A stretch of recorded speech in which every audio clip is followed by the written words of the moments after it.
I'd like to share with you an example of an organization I worked with a few months ago.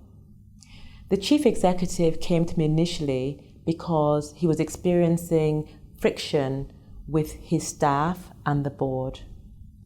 What I did was to introduce them to a model known as the GRPI model.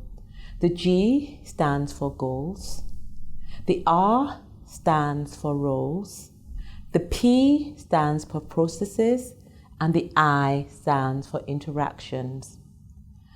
I spoke to them about the importance of getting clarity of goals, clarity of roles, clarity of procedures, and clarity of interactions. And we talked about the possibility of the conflict arising when any of the goals or processes or roles were unclear. I asked them to talk to me about the experiences when one of these went wrong. I told them to go back to their organization and to see where these things did not work and how they resulted in conflict in the way they interacted with each other.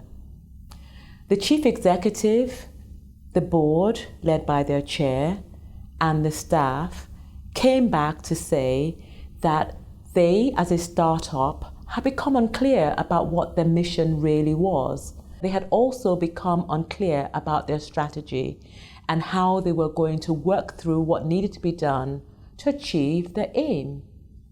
They also said that because they were so frustrated and because they were so burnt out, they became tense and it resulted in interpersonal reactions that were unhealthy. I encouraged them as their facilitator to work out what needed to change in order to lead to clearer processes and to lead to clearer roles. And also how they needed to get to a place where they were clear about their goals and had a shared vision. They were a group that was committed to getting their systems right.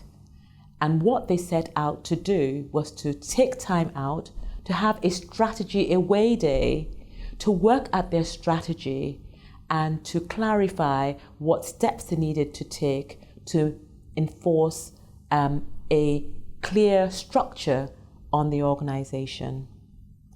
I'm very pleased to say that they worked extremely hard. They got their strategy on paper and were able to renew their policies, and surprise, surprise, the conflict actually got resolved. So this story has a very happy ending.